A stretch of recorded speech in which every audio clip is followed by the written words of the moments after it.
காணும் உலகங்கள் நீ காண வேண்டும், நீ காண வேண்டும். நீ காணும் பொருள் யாவும் நானாக வேண்டும், நானாக வேண்டும்.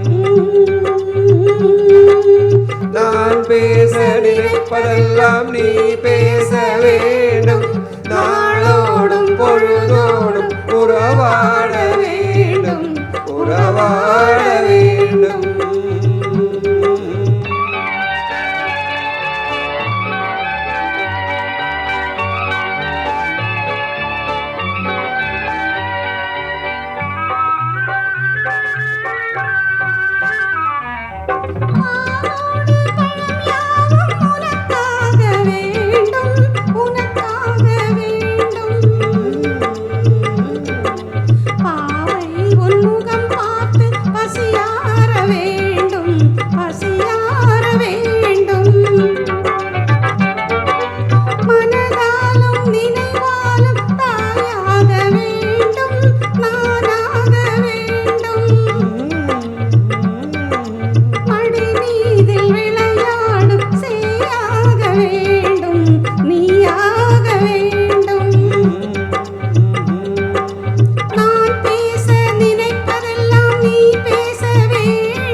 பேச நினைப்பதெல்லாம் நீ பேச வேண்டும், நாளோடும் பொழுதோடும் உறவாட வேண்டும், உறவாட